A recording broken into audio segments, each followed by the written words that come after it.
Super tutor, things you wanna ask me, anything will do. We're all at home too, and all around the world there's you. Hi everyone, and welcome to Ask Our Tutors episode 2. We're talking to you from the virtual benedettisessions. I'm Ruth Nelson, and today Jenny Lewisohn and I, aka Team Viola, are going to be putting your questions to Stewart Wilson and Rachel Cooper, who are some of our lovely benedettisessions tutors for the intermediate orchestra team. Hi Rachel and Stewart. Hi. Good to see you. Good to see you. For my first question, I think I will just go straight to Rachel to start off with. So the first question that we're going to start with today is, would you recommend, and for what reasons, training in teaching methods, Suzuki, colour strings, for someone really interested in teaching as their full-time career choice? Do you think it would be best to do both of these, or to just focus on doing one of them really well? So I love this question because I started teaching when I was at music college because I was trying to supplement my living costs and stuff. So I started teaching, and I probably very naively, like lots of us, went into teaching and thought, oh, I can do this. I play the violin. I can surely teach the violin. And started teaching the violin and realised how hard it is. And especially teaching children from the very get-go. I don't remember learning how to play the violin at 4. I have no idea how you put those things together. And so as I got more into my teaching, I thought, this is really hard. And I'm actually not enjoying it because I'm finding it too hard. So, and I'm probably a bit of a perfectionist when it comes to that, because I always feel a bit guilty if I'm taking someone's money, that I really should know what I'm doing to get my pay. So, I applied to do Suzuki violin teacher training, and it was the best decision I've ever made. It above all, the philosophy is very much how I want to encapsulate my life, and molding humans is kind of what I feel like my job has become. Not teaching a violin, but molding humans. And what's interesting is, especially at this time, is that the Suzuki method was developed by him after post-war Japan, after Japan had been in war, and it was very much a kind of way of pulling people together and nurturing people and souls, and that really resonates with me at the moment, because we're all apart, and we're not teaching. So, but my advice would be 100%, if you can afford to do it and you can put the time in. I said this to someone the other day, whilst my Suzuki training cost money, I've made it back in so many ways. Like, I just don't even think about it anymore. But I would specialise in one. I think it's worth specialising in one. I think it's amazing to be aware and to be, intelligent about what everyone else is doing. And, but at the end of the day, I think specialising in one and doing it properly is just a great thing.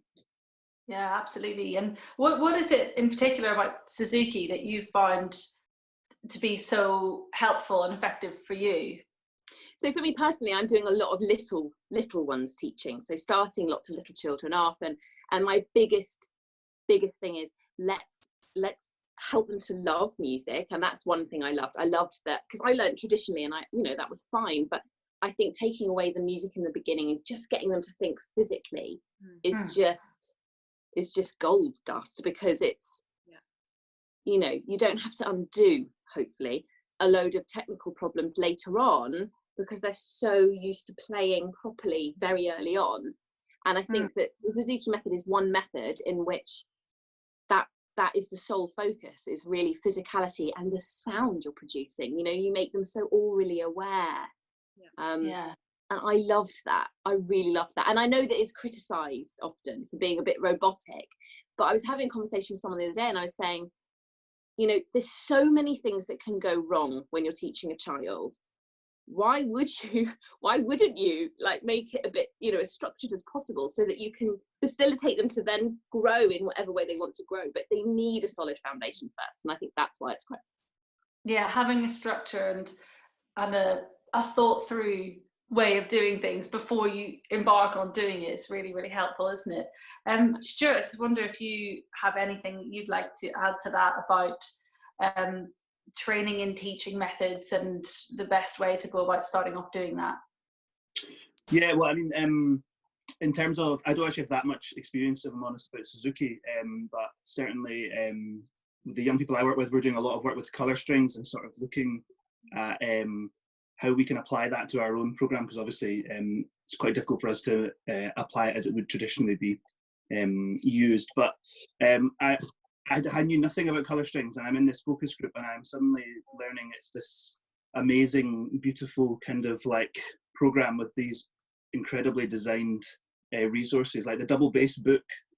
And there is actually a double bass book, which is strange because a lot of not that I'm going to sound like a chip on my shoulder, but a lot of string teaching resources, they don't have double bass. The kind of double bass resources come separately, and the colour strings book is just this beautiful kind of, the graphics and the pictures and the artwork are just amazing, and it makes it really accessible for the young people, and that it's not kind of a big scary piece of music put in front of them, you know, and that can be quite overwhelming for young people. And sort of the pictures they use and the sort of it's almost like a code in some ways. They kind of use the numbers and the pictures combined, and it really, what we've noticed is that really helps some learners access music, and whereas, you know, other styles help other learners, colour strings is really opening up music to a lot of the young people that we work with that maybe wouldn't be able to get to find a way in using the methods we've used before.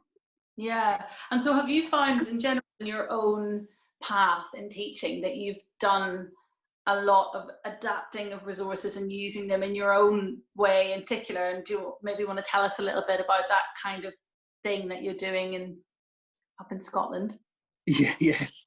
Well, where I work at Systema, obviously our young people we do a lot of group teaching, and we are reaching out to a lot of young people that maybe traditionally wouldn't have chosen to access instrument tuition, and what we find is we have such a wide variety of learning styles and teaching scenarios that we find for us it's really good to have sort of a few strings to your bow. Excuse the pun, is absolutely intentional.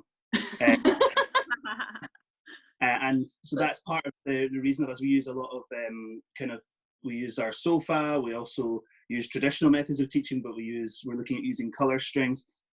Some of our tutors are also experienced in Suzuki and stuff, and we tend to find what works best for us is using a kind of mixture and having to adapt quite quickly because you might have a 5-person one-to-one lesson with 5 pupils, and you've got, you know, 3 different learning styles in the room, and trying to find a way that fits them all is difficult, but then having as much knowledge as possible can really help with that. Yeah. And that's kind of what we try to do. But obviously it's great to specialize in one because we have 2 fully trained colour string staff in our team, and they are superb, and they are such a source of knowledge, and it's incredible. Yeah, absolutely. I've found for myself as a teacher, an awful lot of the best learning that I've done has been watching other teachers doing what they're doing and observing other methods. And it's really interesting, even if you're not going down the full training in one method route, to go and observe those things in action and see what you can sort of learn from other people when they're doing it. Rachel, I just wanted to touch on one more thing about this question with you, which is that I know there are also, other than Suzuki and colour strings, there are also other kind of courses around out there to do with group teaching and that kind of thing. And I just wondered if you had anything there that you might like to add about that. Yeah, so I was going to say, of course, there's Kadai, which is, you know, a lot of my friends have gone into Kadai and those things. Before I answer that, can I just say one thing? Please do. I think what Stewart's just said is really beautiful because, for instance, I'm a trained Suzuki teacher, but I also work in a charity situation where I can't, you know, it's impossible for me to have parents there for the lessons and things like that, and it's just circumstantial. And I have absolutely adapted my Suzuki training to match whatever's in front of me. And you just meet what you have in front of you, and you know, exactly like Stewart just said, you just adapt, and also what you said about observing and taking things from, you know, just learning so much. I go to Belgium a lot and do a lot of observing there because there's some wonderful teachers I love there, and just that lovely kind of community feeling of teachers sharing and taking ideas from each other is just great, because if our sole purpose is the child and who's in front of us, then it doesn't matter, you know, whose ideas it is, you know. But anyway, sorry. Yeah, so Kodai is one that friends have gone off and done. The charity I actually work with have just set up a PGCEI in group group instrumental teaching, which I'm lecturing and coaching on, which is lovely, and it's great, and we've been doing it. We've just started in September, so we've just done our first year cohort, and that's a good way for, you know, teachers to come in and do the observing thing and look at people teaching in different methods and those things. And it's a cheaper way actually to do it, but just as rich, because you meet lots of different people in different parts of their lives. And teachers have really appreciated that, because most of the people on our cohort are teachers that have been teaching and have come to kind of go, actually, I want to learn more, I want to get more ideas, and you know, have a community. More than anything, teachers want community. They want people to be, you know, that's why I'm just loving being with you guys at the foundation, because it's just such a community, you know. Absolutely. It can sometimes be, you can feel a bit alone sometimes when you're teaching, often sometimes one-to-one, you know, sort of separate to what else is happening maybe within a school environment. And it's really important, like you say, that we find other teachers to have community with and to learn from. Yeah, great. I think that's amazing. Jenny, do you have anything to add on question 1, or shall I carry on to the next question? There's a tiny little nugget, which is basically probably more of a summary than anything else, which is that for me, teaching is that beautiful alchemy between art and science. It's like, it's just, some people just have this instinctive, natural, innate ability, like the artist does, and it has to be balanced beautifully with the knowledge and the skill sets and the stuff that we acquire over time and with effort and blah blah blah. So I just think that's the most amazing thing about teaching, is that it allows you to just use your brains in most creative ways possible, as well as kind of enhancing you as a human being, as the teacher. So can we write that down, please, Jen? That was just like the most beautiful sentence I've ever heard. I know, geez, I feel so stupid now. Scrap everything that we've said and just have Jenny saying just have that. Perfection. That's why I'm here. Okay. Next question. And again, as still an amazing teacher to be able to sum things up in a simple way. Exactly, yeah. Great. Okay, so question to the second question that we got sent to ask our tutors is, do we have any recommendations for any good books about teaching, career progress, and in particular all things violin related, but I think just in general, if we can talk a bit about books about teaching and career progress. So yeah, shall I start with Rachel? Okay, so it's really funny, exactly what Jenny just said is, well, she's there for me, I don't know where she is for you guys. I have a mixture of books that are kind of more sciencey based and more technical and, you know, those things, and then I have more philosophical books and then more community like books. So for instance, I am a big fan of Paul Rolland and his method, and I think his book very beautifully lays out ways to do things. You know, it just doesn't say this is it's these are ways you can do it, and he beautifully explains. He uses the word balance a lot, which I really like, and I think at the foundation we're massive on balance and posture and not forced movement, and that's been really his is a bit of a bible for me, is the Paul Rolland violin technique. In terms of oh yeah, and also for teaching young children, one of my best go-to sets of books are anything by Ed Kreitman, who is an American Suzuki teacher, and he talks, his greatest book is probably Teaching from the Balance Point, and it's just great. It just summarizes shifting and vibrato and those things, those technical things, very nicely and in a very succinct way. I got through his book in like 2 days. So anything by Ed Kreitman. The other Ed Sprunger books are helping parents practice. So if you're a teacher and you're teaching technique and you're teaching how you can engage your parents and how to use them in a really beautifully constructive way, that's an amazing book. Another Bible book type thing.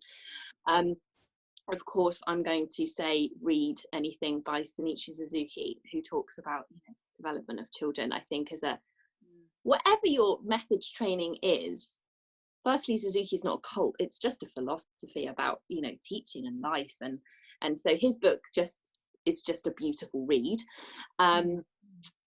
that's nurtured by love. And also, well, I'm to be honest, I also use, I don't know how you say it, the Dornis method. Dornis? Yeah, I think so. Dornis, yeah. I mean, I'm fundamentally, I'm not big on lots of the technical things, because I think that it causes quite a lot of stress in the hands. But some of the ideas in there are just golden, like really amazing ideas, you know. So I would definitely source out that and just take what makes sense for what you're teaching. But in terms of books, that's kind of like, and I wrote my thesis for my master's in music education, so I'm big on music education books. So even though Swanwick is quite an older name now, his books are amazing. Swanwick's are amazing, and I've read a lot about music psychology and physiology. That's also what my master's was in. So, but all my books are in London, so it's a little bit tricky for me to whip them out now. I feel like maybe we're going to need a list of your books, all these books. I can certainly send a list. We can post them up somehow, and that's really amazing. Thank you. And Stewart, do you have any kind of like general kind of technique related books for bass or things like that you draw on in your teaching? Well, just to kind of second Rachel's thing about Paul Rolland, I've used Paul Rolland stuff a lot, and it's like so good. That word balance, I know you've already said it, Rachel, but it really is all about that kind of balance and making sure the setup of everything is working, and I really like that side of things. In terms of bass books, the Keith Hartley books are very good. They're quite traditional, but they're a really good logical progression through kind of the position work on the bass, and he's kind of has a lot of pieces that he puts together in each position, etc. And then Kathy Elliott is I'm a super fan of Kathy Elliott's stuff. She's amazing. She's a London-based bass player, and her stuff, I had some training with her, and she sent me some pieces afterwards, and it absolutely blew my mind. And I'll just add, there's these amazing books that are out of print now, but you can still sort of snap them up on eBay every now and again. And I was really lucky; I spent a little bit of money to get them, but by an amazing American cello teacher called Phyllis Young. I think sadly she's passed away now, but she has one. I know David's mentioned about it. It's called Playing the String Game, and it's all about strategies for cello. And but she also has one that's kind of set up. She sets them up like a game for the kids, and there's an inner game and an outer game. And the outer game is what the kid sees and hears, and the inner game is exactly what you're teaching them. And she has a general string one, which is called The String Play, the Drama of String Playing. And it's all about how it's like a theatre, and everything you say to the kid is about it being a show and a theatre.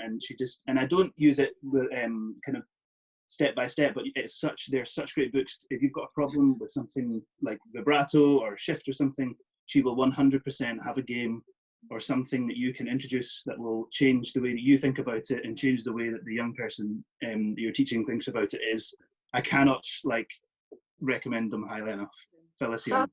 That sounds incredibly helpful, because so often it is that thing where you're coming up against a particular problem with a student, like something like vibrato, for example, just one of so difficult to teach, and just having another approach and another way of approaching that student can just be so helpful. Just to sort of throw something in that might work with that person in particular might be really good.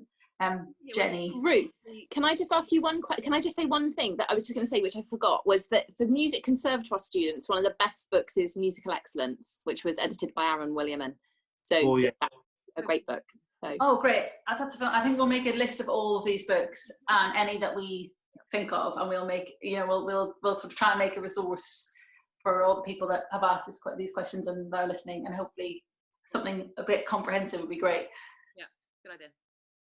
So Jenny, do you have any books or anything you'd like to add there, and even like life in general, books that have influenced your music making? And I think there's two. Well, I mean, I think it's a really good idea to make that catalogue, because then we can ask all the tutors. But just quickly, my two probably off the top of my head. I don't know if you guys saw that movie that came out, A Beautiful Day in the Neighborhood, about Fred Rogers, which was fantastic. And basically anything that Fred Rogers has written is absolutely beautiful, philosophically speaking, about child development and child education, and basically just valuing each individual person for who they are as a creative individual spirit, no matter what and where and who they are, which I think is crucial and beautiful. And the other book that I remember really loving reading is The Art of Possibility. I don't know if you guys have heard of that one. It became quite famous, by Ben Zander and Rosamund Stone Zander. And that's just full of amazing anecdotes and just really good stuff. But anyway, we should move on. Amazing. Yeah, let's go on to question 3. So the final question is, do you have any tips on how to go about finding performance opportunities and venues for recitals, creating your own concerts? So maybe I'll go to Stewart first on this one. Yeah, I mean, it's kind of like a constant issue for musicians, is kind of trying to start and create kind of performance opportunities. I think my biggest piece of advice that I'm sure that, the 3 of you would agree with, is just to be completely proactive about it and really sort of get stuck in. There's a great book, I think it's called something like The Savvy Musician. I don't know, I think it's an American book, but it has lots of really great tips for this kind of thing, for finding performance opportunities. From my own experience, being proactive, contacting venues like churches who are always looking for things like this, looking into your local kind of music societies. So most towns and counties will have a sort of local music society that will be putting on performances. That's a really good place to look as well, because they might have further suggestions and further contacts of where to do that. And, you know, it can be, you know, look into doing, especially right now, online concerts, online performances. I know that I'm sure you guys are the same. Tons of friends have done online performances from their living rooms, and it's just about being proactive, being creative as well about your performance opportunities. You know, having a house concert, it sounds like a scary thing, but it's some of the best gigs I've been to have been in someone's living room. So yeah, I love that. And Rachel, any thoughts on that? I think one of the best pieces of advice that I think my mum gave me growing up, to be quite honest, was be someone that people want to work with. You know, it's if someone wants to work with you, they'll ask you to do things, you know, and gigs and those things. And I remember moving to London and being so overwhelmed by the scene, full stop, and trying to work out how I fitted into it and how I would get performance opportunities. But, you know, there's a beautiful musical community in London, and you know, if you're kind and you're nice and you're not too pushy and arrogant, and you know, just know your worth, but also just be really generous in your spirit. And I think it's very easy when we come out of music college to think, well, we're done now, you know, I've reached my, you know, of course people will employ me, but actually it's really important to remember that you've only just started, you know, and that's a shock. You know, so just be humble and be someone that people want to employ. Yeah, amazing advice. Absolutely. Jenny, I know that you're someone who is really proactive about making concerts happen and exciting projects happen. So any thoughts from you on that? Totally just echo what has already been said, which is absolutely make connections and just feed off each other and don't be afraid to just put yourself out there, essentially. And it feels weird. Actually, one thing that I remember learning when I was asked to be like a co-artistic director of this thing called the Jigsaw Players, which is like another little musical concert organization, to be like, rather than putting myself forward and being like, I'm Jenny, give me a concert, if you could do it like for something else, it's just psychologically easier because it gives you kind of front. It's somehow nicer and like asking for money, fundraising, all that stuff is horrible if you're doing it for you, but if you're doing it for something which is actually bigger than yourself, it's like great and much easier. So I totally would recommend just linking up with people that you like working with, people that inspire you, and as a team making stuff happen. Yeah, absolutely. I think that's totally true. And I think also sort of going for it and not waiting until you feel more ready to do it. I think you've just got to get out there, and you've just got to start doing it and start kind of getting stuck in, and it will happen. Amazing. Does anyone have any other thoughts that they'd like to share before we wrap up? I was going to say, just on that point, is don't be afraid to start small. I think that it's easy to think, well, I need to go in for the, you know, the solo opportunity at the Albert Hall, but actually starting small and you know, building it is unless you're Jenny, who's just go straight in. In fact, I've seen Jenny and Ruth play at the Albert Hall, so yeah, maybe just Oh yeah, no, totally, absolutely. Brilliant. Great. Oh well, it's been so much. Thank you. It's been really wonderful talking to you guys, and you know, looking forward to Ask Our Tutors episode 3, which will be coming out next week. But thank you so much for all of your amazing wisdom. And also thank you for having me. Thanks so much for having us. For their questions too. So good one, everyone. See you guys. Thank you. Take care.